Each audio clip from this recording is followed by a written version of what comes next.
Hello everybody. Oh, we're on. Hello. Hello everybody. Back again. Yeah, it's been a lovely summer so far. We've had lots of hot weather. All 4 days of it. Yeah, 4 days. That's it now. This is UK summer. It's always like this over here. But I think a lot of you Americans over there love your weather, and we're jealous of it because you seem to get a lot of sunshine, and we don't get that over here. No. So, mind you, I do like my winter, but I do like my summer, and I do like my autumn. So I like all seasons. All seasons, yeah. It's lovely to have a change, isn't it? But we didn't have summer at all last year, so it's nice to have a bit of sunshine this year. Yeah. We've been reading a lot recently. Yes, we have. As we mentioned to you in a previous video. And the book that we've been looking at more recently, more in depth, we have looked at it before, but more in depth over the last few days, is this one. Releasing the Bonds by Stephen Hassan. You're probably all aware of it already, but it was just something that we were looking at that we thought this is a very interesting part of the book. Yeah. And it's too much to go involved in everything in there because it's just a recommended book. We just say to you, just go and get one. It's worth having, and it's worth strongly recommend it. But the reason why we find it interesting is because in there it talks about Stephen Hassan's identifying what identifies a cult as opposed to a harmless organisation for good. And he's got first-hand experience of cult activity because he was a member of a cult for a number of years, and he didn't even realise how deep and entrenched he was into, I think he was part of the Moonies, until his family identified that he was, and very much tried to tell him, and obviously tried to get him out of it. That's something that he didn't want to know. No. And he even described at one point when his family were taking him somewhere to recuperate from an accident that he had, while he was in the back of the car his father was driving, he actually looked at the back of his father's neck and was thinking of actually killing him. And when he thinks about that now, he thinks of how controlled his mind was. It wasn't his own. He had no control over who he was as an individual, his mindset or anything else. And in this book it describes something called the BITE model. Which is behaviour, information, thoughts and emotions. Yeah. Broken down to 4. The bit that we thought we'd mention today, I mean there's lots of people have done lots of videos on this already over the months. And it's interesting because we've started looking into this book a bit more, and we've found loads of videos. Yeah, they just keep coming out, don't they? It's food at the proper time. Yeah, see? When we're looking at it, suddenly we see all these videos that people have done about this particular book. Yeah, aren't we? And this particular book bit that we wanted to talk about was the emotional side of things. The emotional side. Thought this was really interesting, didn't we? Emotional control, shall we say? And there's a lot there. You could talk about that for hours, all of that stuff, and our experiences in particular. But I think some of the stuff that really stood out to us was the fear, wasn't it? Fear, emotional fear that is implanted in you, and it becomes part of your everyday life. You feel as though doesn't everybody have this same attitude that we have towards emotional fear? We just thought it was normal life. And it's only when you actually start reading this book and the BITE model and identifying where you were within your own cult that you start to realise, wow, we were stuck in all of this stuff. And many millions of people still are. And if you're watching this, anybody out there and this is directed to those individuals that are secretly watching, please carry on watching in secret if you have to, and get your research, understand what you're involved with.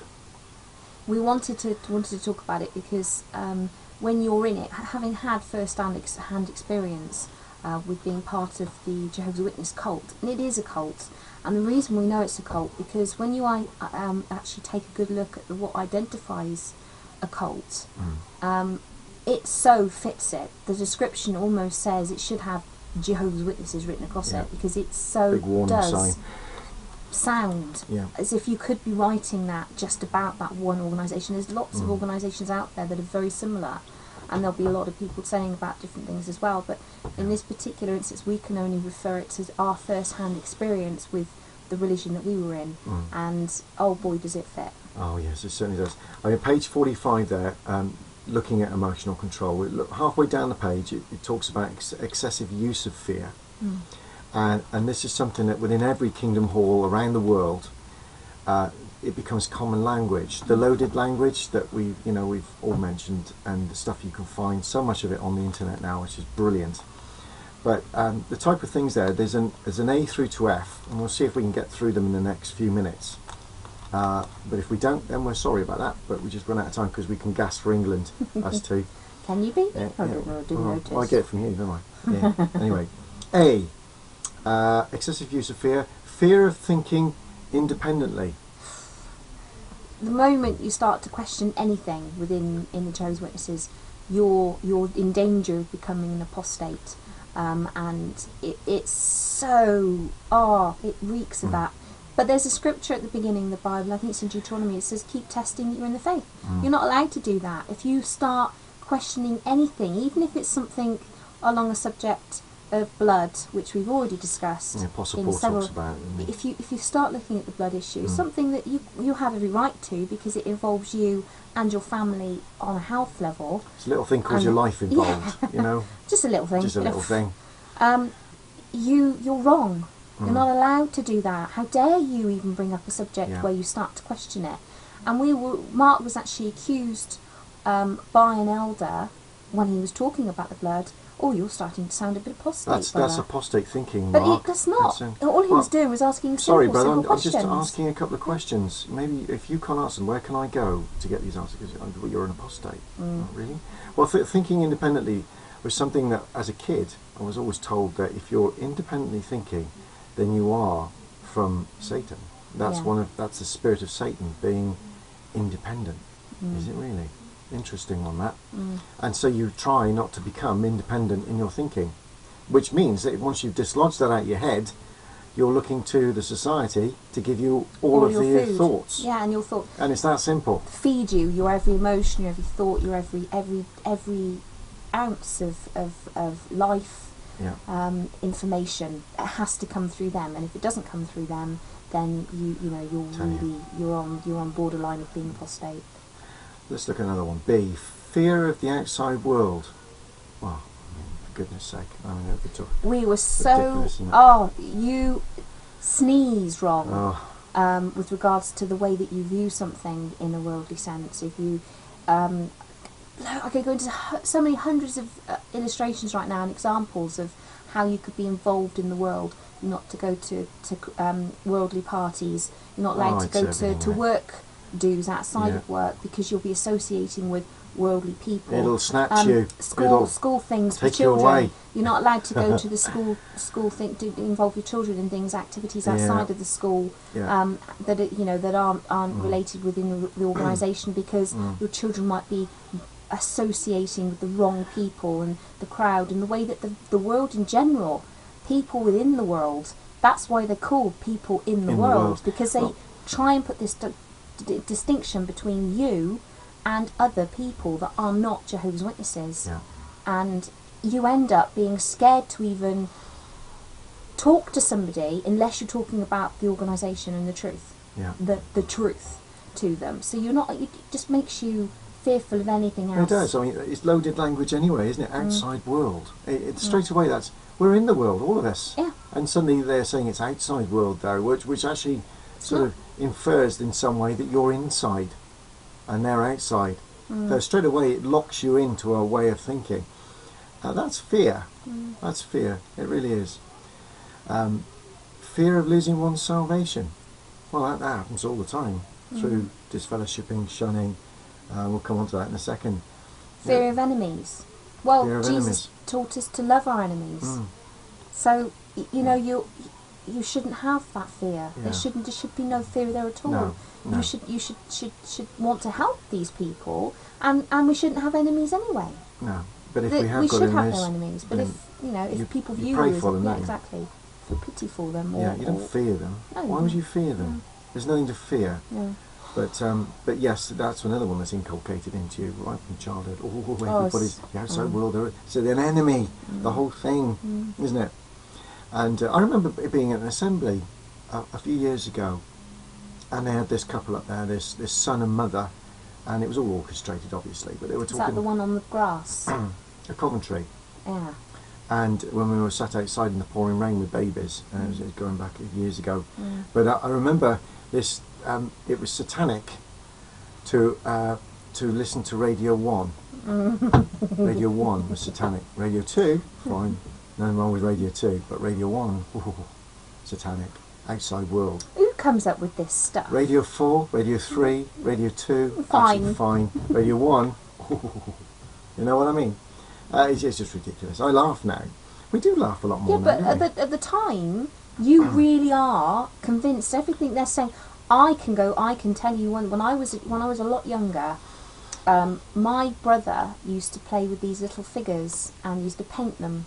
Yeah. And I used to have Flight of Dragons. It was a cartoon on a VHS video, and I loved that cartoon. Absolutely loved it.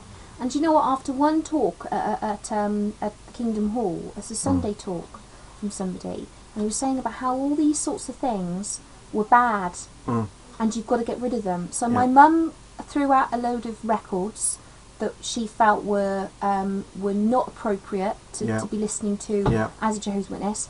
I reluctantly, but did it, broke that VHS video in half. Unbelievable, isn't it? Took out all the reel of the film and threw it in the bin. And my brother, all these painstakingly little figures that he painted, they weren't soldiers or anything, they were just little figures that he painted with his little paints in his bedroom. Took hours to do it, put them all in the bin.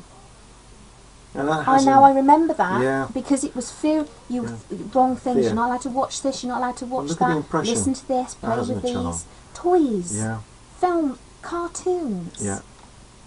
records, because they were. Records. I can't even remember who it remember was now. I think it might even been John Denver or somebody.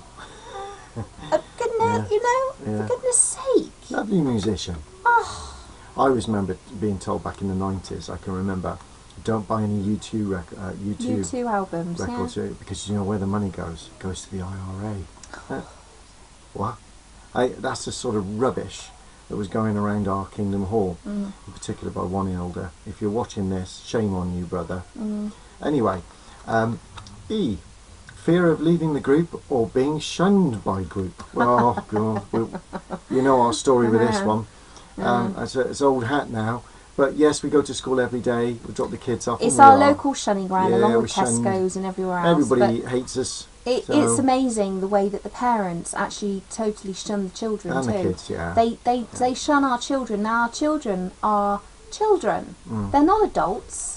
They're not making their decisions for themselves at the moment. They're following their parents, which is Mark and myself. And at the end of the day, if they want to have a different decision when they're older, then they will do. But they'll have all the facts put in front of them first to make a decision for themselves, with the knowledge to make a decision, not fake information put in front of them and this is the truth. I'll go along then. They will actually have everything put in front of them, and they will be able to have an informed choice. Absolutely. As opposed to one that's just kind of, there is one of choice, with all these fears that the witnesses implant in the head. You almost get led to one decision and that's it, which is you will be a Jehovah's Witness or not. That's it. Well, you're dead. That is your decision. But the difference is now we have informed information we can put in front of them and say, these are the facts. You make a decision for yourself. And it will be, without the last one there, fear of disapproval. Yeah. Because we won't put that in our kids. If they obviously within reason. Yeah. Whatever decision they make, as parents, we will stand by them 100%, regardless of their decisions in life. I will at no point follow my mother's footsteps, my auntie, my uncles, my cousins, my brother, my other members of my family, my grandmother.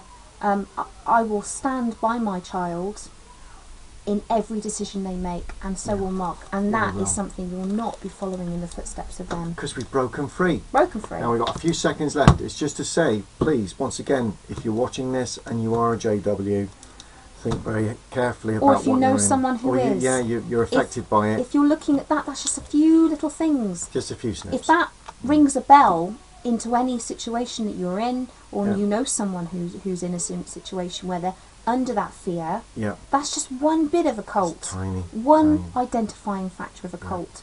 If you can say yes to any of the above, think, because you need to think. Seriously. And we're happy to be out now, aren't we? Totally. And we're not mentally diseased. No. We're very happy. Thank you very much. Yeah. Anyway. Take care. Goodbye for now. Bye.